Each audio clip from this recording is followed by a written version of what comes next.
Akibat kejadian di episode sebelumnya, Sherlock Holmes diskors oleh Gregson sebagai konsultan detektif polisi. Watson menyarankan agar ia beristirahat.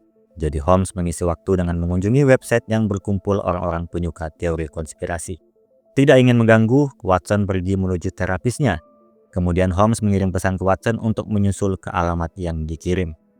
Menuju ke lokasi, rumah itu milik Len Pontecorvo, ahli teori konspirasi. Holmes menanyakan rekan-rekan Pontecorvo kalau dia tidak ada kabar seminggu lebih. Mereka khawatir karena Pontecorvo sering membahas konspirasi-konspirasi negara. Holmes bisa masuk juga dengan masuk diam-diam karena di ruang tengah, ternyata Pontecorvo ditemukan tewas.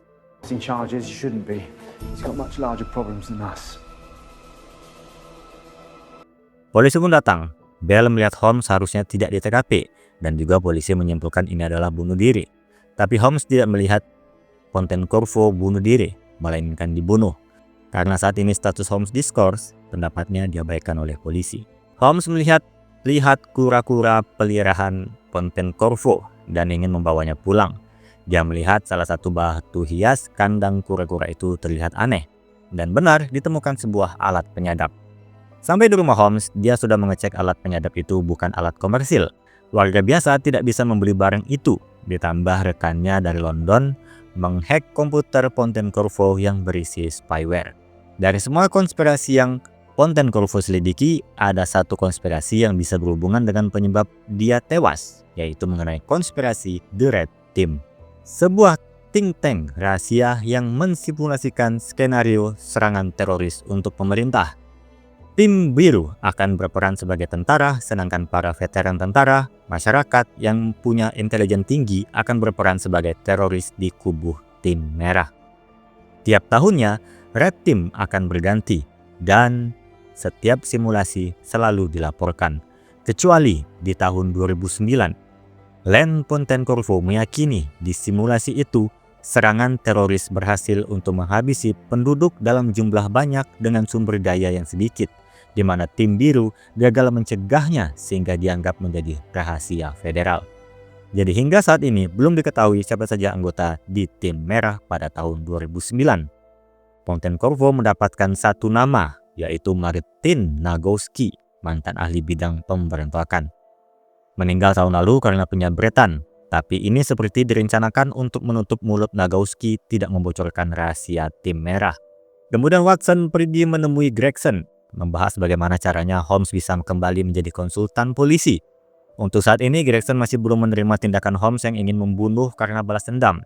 Dan minta maaf mungkin opsi yang tidak akan mungkin Holmes ambil.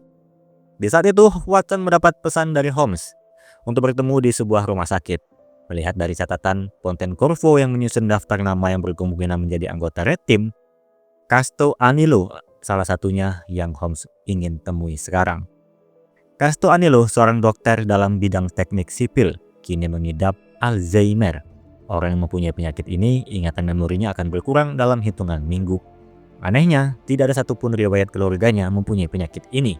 Dan benar, Watson melihat Casto Anello sedikit mengekspresikan kejang. Penyakit Alzheimer tidak menimbulkan kejang terhadap pengidapnya. Yakini dia diracuni dengan domoic 8 yang langsung menyerang ruang memori di dalam otak dan akan terlihat seperti penyakit Alzheimer. Kesimpulan sementara, seseorang telah memulai mengincar Red Team tahun 2009 dan orang yang sama yang membunuh Len Pontecorvo serta Marco Nagowski. You think someone poisoned Carlo Anillo? Why not? Murder is just one way to stop someone from talking. Ketika Holmes ingin mengabarkan ini ke Bell, ternyata polisi sudah menangkap tersangka bernama Sullivan. Didapatkan di komunitas konspirasinya beradu bunuh dengan Len Pontecorvo. Sullivan merasa bersalah membuat Pontecorvo bunuh diri. Sampai di ruang interogasi, Holmes belum selesai bertanya sudah dipanggil oleh Gregson. Holmes bersikeras mengatakan kasus Len Pontecorvo berkaitan dengan kasus konspirasi Red Team. Tapi Gregson tidak menggubrisnya dan menyuruh untuk tidak ikut campur sampai skorsnya berakhir. Holmes dan Watson kemudian di depan rumah Pontecorvo memantau pasti akan ada orang yang akan menjemput alat penyadap yang Holmes temukan. Dan benar, mereka mengejar orang itu sampai di tempat dengan ruangan kosong. Hanya disambut satu orang bernama Bill. Percaya bahwa tempat ini tempat untuk mencari anggota Red Team 2009, Holmes menyebut nama-nama dari anggota Red Team. Leyland Tantovich, weapons field expert, and of course, Walter McClanahan, Lieutenant Colonel, retired. Bill berdalih jika memang dia mengincar Red Team, sudah lama mereka menemukannya. Dan Bill menyuruh Holmes dan Watson keluar. Holmes tadi hanya menyebut list dugaan yang dibuat Fontaine Corvo, namun tampak sebagiannya dilihat dari ekspresi Bill tampaknya benar. Jadi Holmes menyimpulkan beberapa nama yang memang anggota The Red Team.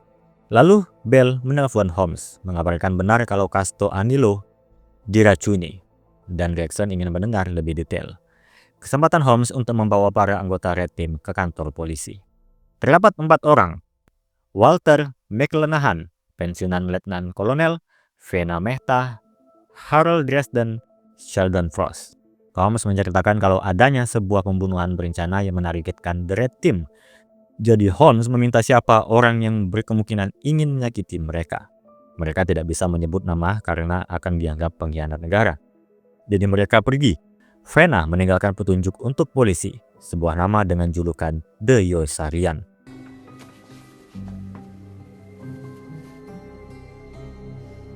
Holmes kembali ke rumah mencari catatan terakhir operasi Red Team. Tidak sengaja melihat foto Bill, tapi di foto bernama Todd Clark. Foto itu diambil saat dia masih menjadi letnan. Dengan dia yang mengamati Land Fontaine Corvo, dipastikan Todd Clark adalah Yosarian. Kemudian ada tamu di rumah Holmes. 2 orang tanpa menyebut dari mana mengatakan Todd Clark ditemukan tewas sore tadi di rumahnya di saat Holmes datang dengan serangkaian tuduhannya di pada siangnya. Jadi Holmes dibawa, diinterogasi, mengalihkan pembicaraan ketika Holmes mengatakan Todd dengan julukan Yosarian dan bukan anggota The Red Team. Tapi Todd Clark adalah intelijen angkatan darat yang melatih simulasi di tahun 2009, menandakan bahwa Holmes benar. Mereka tidak bisa menuduh Holmes lebih jauh karena Holmes mempunyai alibi. Kamera tersembunyi di rumah Holmes akan membuktikan dia di rumah saja dari jam 7 malam sampai hari kejadian. Di lain tempat, di apartemen McClanahan, shotgunnya hampir membunuh anggota polisi. Gregson dan Bell kemudian datang. Melihat berbagai alat senjata yang dipunya, bisa saja dia pelakunya. Holmes di sana tidak datang. Dia menuju ke rumah Dresden karena melihat Dresden dekat dengan McClanahan. Ketika mendapat lokasi yang mungkin di sana dia berada, saat Holmes melapor ke Bell, ternyata polisi sudah menemukan McClanahan dengan kondisi sudah tidak bernyawa. Holmes pun menyusul ke TKP, melihat kalau McClanahan tidak mati di tempat ini, tapi dibawa ke sini. Holmes menyuruh para polisi menuju hotel yang disediakan polisi untuk mengamankan Red Team sebelum pelaku lebih dulu datang.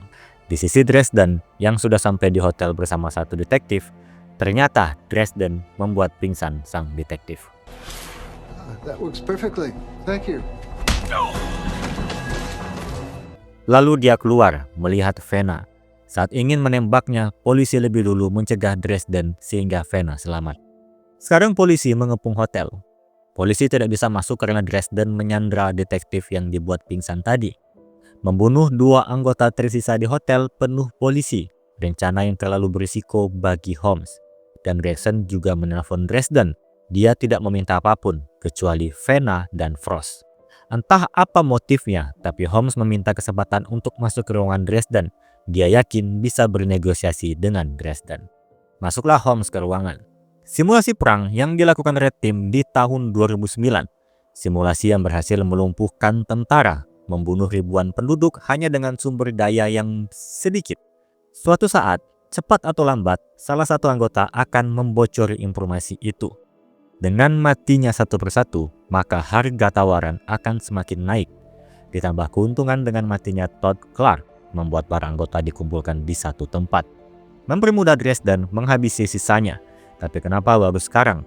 Kenapa tidak dilakukan jauh sebelumnya? Dresden pun menceritakan, sebenarnya 2 tahun lalu, bertepatan dengan istrinya jatuh sakit. Seseorang yang tidak menyebutkan datang dari mana menawarkan harga untuk rahasia itu. Dan juga akan membantu menyehatkan istrinya. Tapi Dresden menolak pada saat itu. Baru di saat ini dia sadar pasti salah satu anggota akan ada yang mengalami seperti dirinya. Jadi dia ingin menyingkirkan satu persatu anggota The Red Team termasuk dirinya sendiri untuk menyimpan rahasia itu selamanya. Kemudian Dresden berdiri mengarahkan pistolnya ke Holmes. Now, once I shoot you, they'll realize I'm serious about killing that detective. Dengan matinya Holmes akan meyakini polisi untuk membawa Vena dan Frost ke hadapannya. Holmes masih tenang. Kenapa Dresden begitu yakin rahasia itu hanya milik mereka? Holmes juga tahu rahasia itu. Menembaknya tidak ada untungnya karena Holmes sudah meninggalkan catatan rahasia itu kepada Watson. Jadi Dresden meminta rahasia itu benar atau tidak. Jika Holmes memang benar tahu, maka perbuatannya ini sia-sia. Kemudian di depan pintu, keluarlah Holmes dan Dresden. Dresden menyerahkan dirinya. Jackson bertanya apa yang terjadi di dalam. Kenapa tiba-tiba Dresden menyerahkan diri? Holmes mengatakan operasi rahasia Red Team di tahun 2009. Sebenarnya Holmes tidak tahu juga apa operasi yang dilakukan pada 2009 itu. Dia hanya menentukan dari 3 kemungkinan. Jadi dengan pistol yang diarahkan ke kepalanya, dia harus mencari probabilitas tertinggi dari 3 kemungkinan itu, dan beruntungnya dia benar. Tapi sayangnya, rahasia itu tidak diceritakan kepada Gregson, bahkan kita sebagai penonton pun tidak diceritakan. Tapi yang terpenting adalah kasus ini selesai. Scene ditutup di bar, di mana Holmes menemui Gregson. Holmes meminta maaf atas kejadian sebelumnya. Gregson pun meninju Holmes. Dia memaafkan Holmes, tapi bukan berarti Holmes akan lepas dari penjagaan Gregson kali ini. Gregson memberikan kesempatan terakhir untuk kembali menjadi konsultan detektif kepolisian.